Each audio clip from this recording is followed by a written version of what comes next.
Comento que los comentarios que realizo en bolsa, los comentarios que realizo en este programa no van enfocados a asesorar a ninguna persona, a decirle qué hacer con su dinero ni nada parecido, ¿vale? Bien, ha pasado 2 semanas desde el último reporte, no, sin embargo, desde los últimos comentarios de mercado que os he ido subiendo gracias a las intervenciones de Negocios TV. Bien, ¿qué comentaros esta semana? Os he traído un ligero repaso de cuestiones. He estado incluso hablando con Javier del Valle de estas cuestiones precisamente para esta sesión, para que sepáis cómo abre la semana. Porque fue festivo ayer lunes en Londres, pero arrancamos hoy martes con una subida espectacular en las bolsas americanas. Nasdaq está en 14.387 puntos actualmente. Pero voy a dar las claves de por qué o cómo lo vemos, ¿vale? Y cómo está el panorama. Bien, ¿qué otras cosas que os he traído también? Aparte de eso, vamos a dar repaso de datos, vamos a ver cómo están los mercados, vamos a ver una divergencia fundamental en la renta variable de Estados Unidos, por qué la película no encaja. Vamos a arrancarlo primero con Twitter, yo creo. A ver, que no se me olvide, también hay que comentar las elecciones, los comentarios de la Reserva Federal, por parte de 2 miembros distintos, por parte de Bullard y por parte de Cascaris, como cada uno de ellos, el de la Reserva Federal de San Luis, Bullard, decía que se esperaba incluso 2 subidas de tipos más este año, mientras que Cascaris, de Minneapolis, de la Reserva Federal de Minneapolis, decía que, bueno, sería mejor observar los datos y ver cómo iba evolucionando el mercado americano, o sea, la economía americana. Y, por cierto, los repasos de los datos macro de la semana pasada son buenísimos, es un trayazo a la economía americana, los datos que van sacando. Mira, te voy a decir los datos. El PMI 55.1, es decir, indica reactivación económica. Las ventas de vivienda repunten las nuevas ventas de vivienda. Así que el mercado inmobiliario no estaría cayendo en depresión, pese a unos tipos de interés en torno al 5%. Revisado al alza la tasa de crecimiento interanual de Estados Unidos, que se esperaba del 1.1 y sale 1.3. ¿Cómo te quedas? Los datos de empleo también mejoran. Es decir, que con estos datos macro de Estados Unidos mejorando, lo difícil es que no continúen con la subida de tipos. Más sobre todo si me dices que el mercado está subiendo como la espuma, que es lo que está haciendo el Nasdaq. Pero ahora analizaremos al detalle, porque esto es brújula de mercado, analiza al detalle las cosas para ver si encajan o no encajan las narrativas de lo que nos va contando, ¿vale?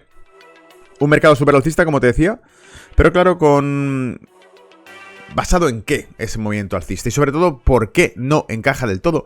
¿Qué es lo que está impidiendo que otros índices más diversificados no suban del todo? Y estoy hablando en concreto del Standard & Poor's, que ligeramente pasa de los 4.200, ligeramente. Hoy daba 4 pasos para adelante y 2 para atrás. Ahora lo veremos.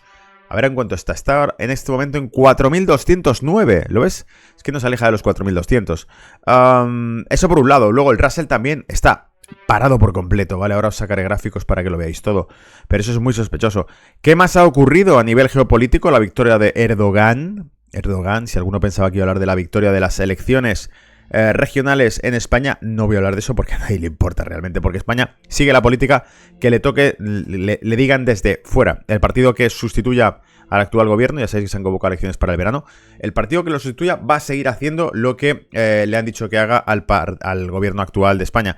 De hecho, circula por ahí un vídeo en redes sociales donde uno de los representantes del Partido Conservador en España habla de que ellos van a seguir con todas las propuestas que se han ido realizando, globalistas, ¿no? Etcétera. Así que no va a cambiar para nada el panorama. Búscate el vídeo viral. Verás, ¿quién era? El representante del Partido Popular, me parece que es Margallo, no sé quién era. El que dice en un medio de comunicación que es un partido que va a continuar con la agenda globalista y que va a continuar con la agenda 2030, etcétera, etcétera, y que no va a cambiar absolutamente nada de eso. Y lo reconocen. Así que ya sabes lo que toca. Pero las elecciones de Turquía, la segunda vuelta de las elecciones de Turquía, donde ratifica a Erdogan como líder de Turquía, traen mucho panorama. ¿Por qué? Porque comprometen el escenario geopolítico, en el sentido de que Turquía, que es el mayor ejército de toda Europa, se convierte casi en el punto de inflexión entre Rusia y Occidente. Y ya sabemos que Erdogan ha jugado cartas que no se sabe muy bien si juega a una o a otra mano. Es decir, no sabemos exactamente por qué palo van cuando van. Porque Erdogan le ha dado a la OTAN. Acordaros, por ejemplo, la venta del F-35 que se canceló con Estados Unidos por comprar los S-300 o S-400, los sistemas antiaéreos rusos. Ya la OTAN le dijo que un país de la OTAN no podía tener armamento ruso. Y Turquía dijo que bueno, que entonces lo considerasen ellos, pero que Turquía iba a seguir adquiriendo el armamento que le diese la gana Eso por un lado. La tasa de inflación extremadamente alta. El terremoto de febrero que tuvieron también, dañando mucho la percepción o la opinión pública, la aprobación pública que tenía Erdogan, ¿no?, en las elecciones. Las tensiones con Siria. O sea, ha habido una serie de cuestiones que han ido provocando que Turquía esté en situaciones delicadas, que por otro lado le beneficia porque siempre está al filo de esa navaja, ¿no? Que es un arma de doble filo en el sentido que le puede beneficiar y le puede perjudicar. Tensiones crecientes también con Grecia, regionales, pero que tampoco son nuevas, las que tiene, así que se pone un panorama interesante en el mapa geopolítico con Erdogan ahí, porque creo que molesta realmente al escenario internacional, porque creo que no era el candidato que querían ellos y sigue ahí enrocado con el nacionalismo turco, que es con el que ha pactado y apoyado ahora. Vamos entonces al lío, y lo que os comentaba, la tasa de PCE, la tasa de inflación también ha salido, el PCE, el dato de inflación que sigue la Reserva Federal, ha salido ligeramente 0.1 por encima de lo esperado, y los gastos personales en esas mediciones de inflación estaban en el 0.8 frente al 0.3 esperado. Eso quiere decir que la inflación no se va, amigos, no se marcha. Y claro, eso es normal con una tasa de paro que está todavía muy por debajo de los niveles normales. Está por debajo del 4%, está en el 3 y pico, 3.8, si no me equivoco, 3.7.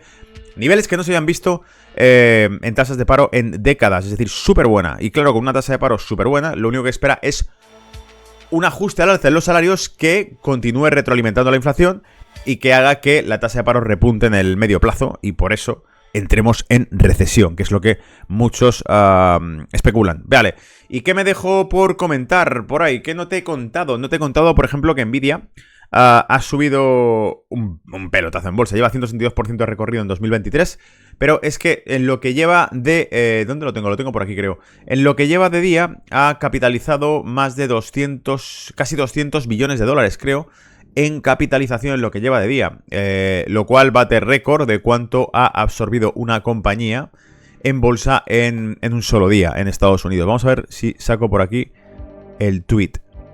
Aquí está. Vamos a ver el original. Vais a alucinar. Ahí está. Comparto pantalla. Dice Will Clemente, publicaba: Nvidia Massive Rally over the last 24 hours. Rally masivo las últimas 24 horas. Fue el más largo en un solo día en ganancia de capitalización de mercado de cualquier compañía estadounidense en el mercado en la historia. Y ha añadido más capitalización alcanzando 462 de los 500 compañías del Standard & Poor's. Es decir, se sitúa en el top de las 8 más grandes del S&P 500. Vale, ya sabemos que entra casi en el club de las 4 más grandes del Nasdaq. Se sitúa en el top de las 4 compañías más grandes. Tenemos a Amazon, Apple, Microsoft, Google, y nos queda Tesla y... ¿cuál era la otra?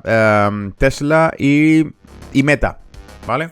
Pero está ahí, está en el top. Está en las que llegan ya al trillón de dólares. Trillón de dólares. Y claro, la historia está en que ha alcanzado casi 200.000 millones de capitalización en 24 horas. Toma récord. Esto es normal, o sea, no te creas tú que estamos hablando de que el mercado se ha vuelto loco y que está sobreinflado y que es sobreoptimismo y... No, esto está muy bien, ¿vale? Esto es totalmente normal y no va a haber ninguna sorpresa por parte del mercado. Atención, sarcasmo.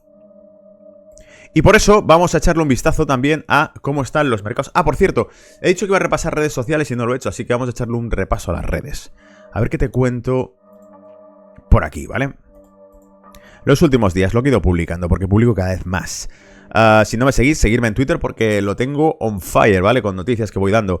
Por ejemplo, he publicado un artículo sobre la evolución del Nikkei, la evolución del yen, con los datos que ha presentado Japón, que ha dado una tasa de paro por debajo del 2.7, que era el previsto, ha dado el 2.6. El Nikkei ha roto máximos históricos y el yen ha seguido cediendo terreno frente al dólar, en esa figura hombro-cabeza-hombro que parece estar rota, es decir, pierde su simetría y se aproxima a tratar, si rompe el patrón evidentemente, lo que hace es ir a por los máximos del año anterior, que sería la siguiente parada lógica que tendría el precio. y que estaría pues en torno a los 148 o incluso 152 o 155 yenes por dólar, ¿vale? Ese dólar yen, en ese movimiento que hizo el año pasado, que fue brutal. Para que esto ocurra, ¿qué tiene que haber? Un dólar que repunta, y por eso hemos estado siguiendo el índice dólar durante meses, y por eso hoy también lo veremos en la sección de gráficos. El Nikkei, nada, el Nikkei estaba por encima de los 31.000 puntos, 31.301 por ser más específicos, rompiendo los máximos de 30.400, 30.500 que tenía marcados. Se va para arriba y evidentemente igual, con objetivos a lo mejor de llegar a los 33.000 puntos, índice Nikkei. Más noticias. Las últimas 2 veces que la Reserva Federal, este gráfico es muy interesante, mira, las últimas 2 veces que la Reserva Federal llegó a una tasa de interés por encima del 5%, amigos, estamos en las puertas de ese 5%, ¿vale? Estamos en el 5,25. Las 2 últimas veces que superó ese 5%, se produjeron los meses siguientes el crash de las .com y el crash de las hipotecas subprime. Ocurrió pasado el año 2000, allá por 2001, y ocurrió pasado el año 2007, allá por 2008-2009, cuando se produjo el crash de la subprime. Nos encontramos en el año 2023. La tasa de interés ha superado el 5%.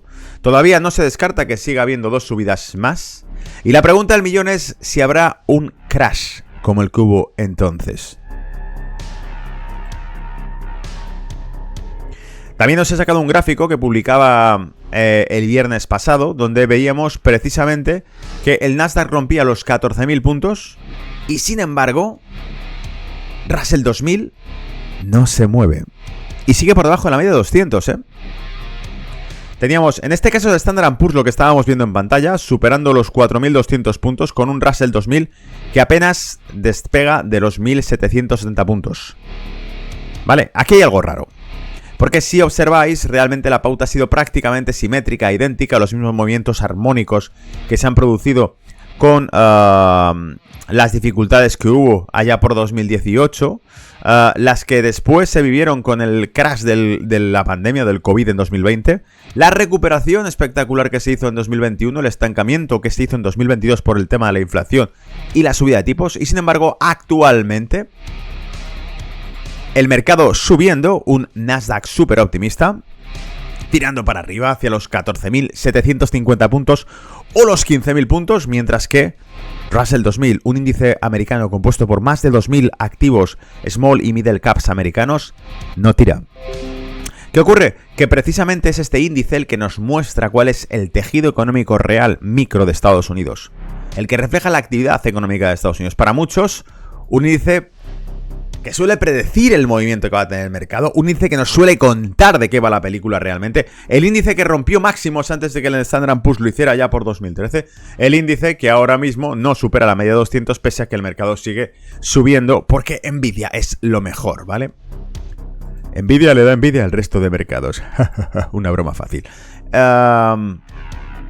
Alemania entra oficialmente en recesión, esto también lo publicaba de la semana pasada, ya lo habréis visto, ¿vale? El segundo periodo consecutivo en negativo. Os presenté el gráfico también, lo podéis consultar. Curva de tipos negativa incrementándose, preludio de un default en Estados Unidos, con el bono a corto plazo despegado, ¿vale? Totalmente por las nubes, y el de largo plazo alejándose dramáticamente del de corto plazo, ¿vale? Golpeando un yield del 6.14%. Alucina. Y también te publicaba por aquí, tendrá Estados Unidos que seguir quemando reservas para mantener precios estables de energía. ¿Por qué? Por esa foto que publicaba Zero Hedge que ponía Next Up, a little surprise from OPEC+. Es decir, la OPEP+. La OPEP+ tendría una pequeña sorpresa para Estados Unidos y la economía global, donde podríamos ver esa sonrisa. La foto es el príncipe saudita con Vladimir Putin riéndose entre ellos, ¿vale? ¿Alguna sorpresa? Vale, pues ahí lo dejamos. ¿Qué más cosas os traje la semana pasada? El endeudamiento británico alcanzó niveles no vistos desde la Segunda Guerra Mundial durante el COVID-19. Gran Bretaña añadió 9.800 millones de libras a su factura de intereses de la deuda en abril 2023, este mes de abril que hemos dejado atrás.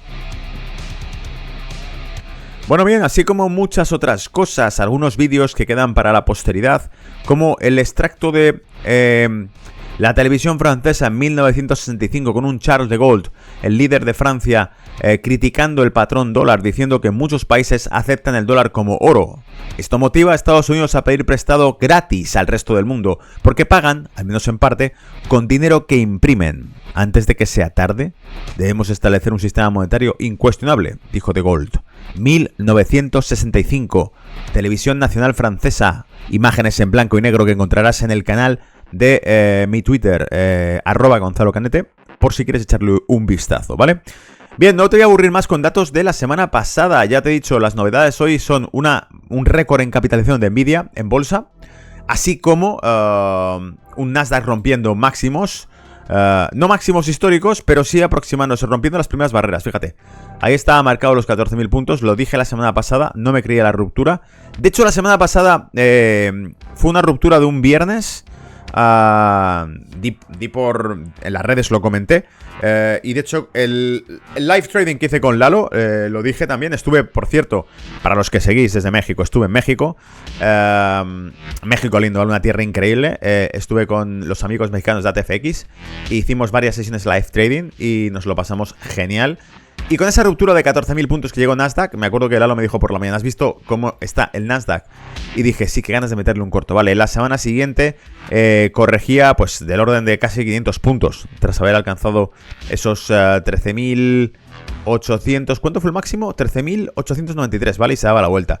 Ahora está empujando fuerte, aunque ya tenemos en la vela diaria cómo se está dando la vuelta. Ha llegado a un máximo hoy de 14.520 puntos y ya está corrigiendo.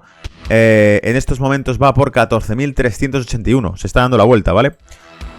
No sé de qué te sorprende, ¿no? Claro, con toda la euforia que trae el mercado. De todas maneras, probablemente se podría incluso dilatar esa subida, llegar incluso más allá. Fíjate, aquí hay un gap en su momento dejado. ¿Dónde estaba el gap? El gap se cerró en torno a los 14.780 aproximadamente, ¿no? 14.800. Yo diría que este movimiento se puede dilatar perfectamente, lo pueden llevar hacia los 15.000 puntos, 14.850, donde tú quieras, 15.000 puntos. A partir de ahí, cuidado, la cosa se vuelve más complicada porque de nuevo son zonas de máximo resistencias, ¿vale? Los objetivos finales sería llegar a los 16.800 puntos. ¿Va a alcanzar esa cifra? No lo creo. ¿Por qué?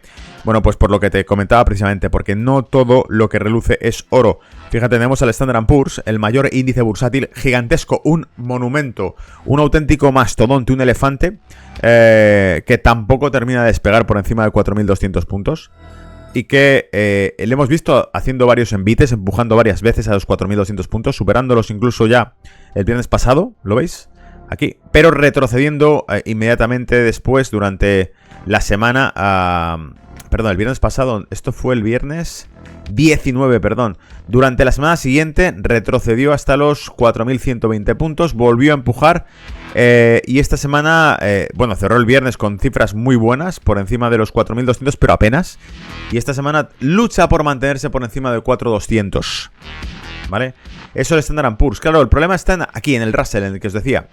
El Russell lo que tiene es ese movimiento tan lateralizado que no nos deja claro si realmente esto es optimismo o no. Es decir, Russell no pasa de los 1.800 puntos y con un soporte en 1.720 aproximadamente. ¿Qué ocurre? Que ahora estamos en 1.770. Mientras Russell no pase de 1.800 puntos, el Russell no puede ser alcista. Y por lo tanto, se está alejando del comportamiento que está teniendo Nasdaq y el Standard & Poor's. ¿Vale? Alemania, me voy a Alemania y fíjate, rango lateral también, pero Alemania volviéndose loca, llegando a los 16.300 puntos prácticamente, y con cierto retroceso, con una media de 200 cada vez más curvada. Estamos en vela de 4 horas, vamos a ir a un poco más de perspectiva, pero ahí lo tienes, ¿vale? Básicamente es eso de lo que hablamos, de esos 16.300 puntos, quizá 16.500 como objetivo final que tenga, pero de entrada ya tocando las puertas del cielo. ¿Te lo crees? Bueno, pues de nuevo lo mismo. Es un optimismo excesivo. De hecho, fijaos, si os saco la vela semanal vais a ver que el movimiento que tiene el mercado europeo, tan alcista, ese movimiento brilla por su ausencia en el mercado norteamericano. ¿Vale? Fijaos, el mercado norteamericano de ir acompasado con el mercado europeo habría llegado ya a los 4.800 puntos en el Standard & Poor's, que es lo que ha hecho el DAX, que tras la recuperación, el estancamiento 2022 por la tasa de inflación, ahora se ha marchado hacia los 16.300 puntos, marcando nuevos techos históricos. ¿Qué ocurre? Que eso no lo ha hecho el Standard & Poor's. El Standard & Poor's sigue en 4.216, teniendo que haberse aproximado a los 4.800 para ir acompasado con el mercado europeo. Aquí hay un desacople que alguno de ellos va a pagar en factura. Creo, sin duda, que lo va a hacer el mercado europeo, porque el que más dinero mueve es el de Wall Street, y si Wall Street no sube es por algo. El índice de dólar sigue golpeando muy fuerte, sigue subiendo muy fuerte, pero de momento, hasta que no veamos que supera esos 106 puntos, no podemos descartar que no sea un doble hombro que te haga y que vuelva a debilitarse el dólar contra el resto. Por cierto, ya que estamos hablando del dólar, habrá que echarle un vistazo también al oro, porque ese fortalecimiento del dólar nos trae una caída del oro que sigue en los 1956. 1956 dólares la onza, habiendo estado a un mínimo de 1936 dólares la onza, incluido hoy, que también llegó, incluso yo diría que menos hoy. Hoy ha estado con en 32 dólares, 1932 dólares la onza. Conclusiones: si el dólar supera esos 106 puntos, como ya os prometí, como se ha ido cumpliendo, el oro seguiría cayendo, porque sería lo lógico. Es imposible que el oro suba con un dólar que se va fortaleciendo. En este caso me voy también al euro dólar para que veamos la evolución. Fijaos cómo se apoya la media de 200 el euro dólar, pero que va haciendo ese tobogán que le toca. Probablemente haya de para más caídas, o sea, siga teniendo posibilidades de ir hacia el 1,05, que sería el entorno más probable. Y ahí el que quiera coberturarse, pues bueno, puede aprovechar para hacer, por ejemplo, largos en el euro dólar en torno al 1,05, ¿vale? Porque podrían ser zonas de soporte importante. ¿Qué más? Me dejo el Bitcoin, que sigue mostrando una fortaleza inusitada, increíble. Lo vemos en 27.700 puntos, por encima de la media 200, de su media 200, marcando un buen soporte. Todo parece indicar que, de mantenerse por encima de estos niveles, podría sencillamente seguir trabajando hacia los 30.000 puntos, 35.000 dólares por Bitcoin. Serían objetivos también razonables que se podrían llegar a vislumbrar en otro movimiento alcista, porque parece que está en un segundo impulso alcista y podría protagonizar un tercero, y prácticamente con dimensiones similares, que lo lleve, pues eso, por encima de los 35.000 dólares Bitcoin, ¿vale? Y me queda el petróleo, que no lo he comentado, pero que está aquí. Vemos una tendencia bajista clara. En este caso decían que la razón podría ser que Rusia no se compromete todavía claramente a reducir la oferta, cosa que estaría pactado con la OPEP, o que desearía la OPEP. Y mientras Rusia no reduzca la oferta, el precio del petróleo no se dispara. Y de ser así, además de dispararse, Estados Unidos lo que haría sería subir las reservas a mercado, ¿no? Soltar al mercado reservas de petróleo, que es lo que ha hecho hasta ahora, para mantener el petróleo bajo. ¿Por qué? Porque si el petróleo se metiese en una espiral alcista, tendríamos un problema con la inflación y por lo tanto los tipos de interés deberían continuar y por lo tanto Wall Street tendría un terremoto. Y entonces, ¿para qué hemos degollado a Silicon Valley Bank, sacrificado en los altares de Wall Street para poder mantener el flujo de liquidez, para poder mantener las ventanas de liquidez de la Reserva Federal al sector financiero de Wall Street? ¿Qué es lo que ha ocurrido en realidad? Esa es la historia, la cara B de la historia, ¿vale? Creo que no me dejo nada más. Hemos comentado petróleo, hemos comentado oro, hemos comentado Bitcoin, hemos comentado eurodólar, hemos comentado índice dólar, hemos comentado Standard & Poor's, hemos comentado Nasdaq, hemos comentado Russell 2000 y hemos comentado el DAX 40. ¿Quieres ver el IBEX 35? Yo te lo pongo, tranquilo. 9.173 puntos, ¿vale? Se mantiene, bueno, el IBEX 35 ha hecho máximos en, deja que mire, 9.500 puntos, redonditos, perfectos, armónicos, y ahora está en 9.163 puntos con un doble techo que ha ido marcando, un dromedario que te ha hecho ahí en el gráfico, y que probablemente, pues bueno, si no consigue mantenerse, si efectivamente el Nasdaq está súper eufórico y al final acaba comiéndose una bajada, probablemente el resto de las bolsas les cueste subir durante varias sesiones, corrijan durante varias sesiones, la media 200 está por debajo, lo más probable sería un movimiento hacia los 9.000 puntos, incluso hacia los 8.900 puntos en el IBEX 35 con un mercado que diese por corrección, ¿vale? Mientras tanto, Nikkei, ahí lo teníais, os lo he comentado al principio, con ruptura de máximos bastante holgada. Está haciendo una vela en negativo en lo que lleva los futuros del Nikkei.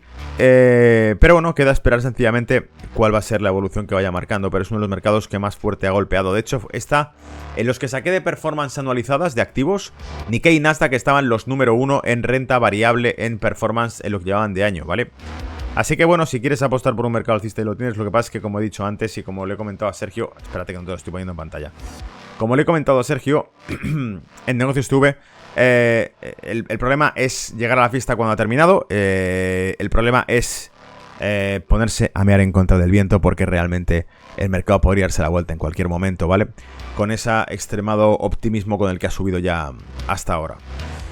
Creo que no me dejo nada. Bien, todo eso en lo que lleva este martes, el primer día, ya te digo, ayer era festivo en Reino Unido, el primer día de semana donde he pegado un repaso a todo y he intentado mantenerte al día. Te recomiendo que vayas siguiendo en redes sociales, pues por ejemplo el Twitter, para que vayas viendo lo que voy publicando cada mañana. Voy dando las últimas novedades y comentarios de mercado con gráficos y con datos. Y nos vemos por aquí en las siguientes sesiones, que probablemente esta semana pues pueda seguir subiendo más vídeos, ¿vale? Cuidaos. Chao.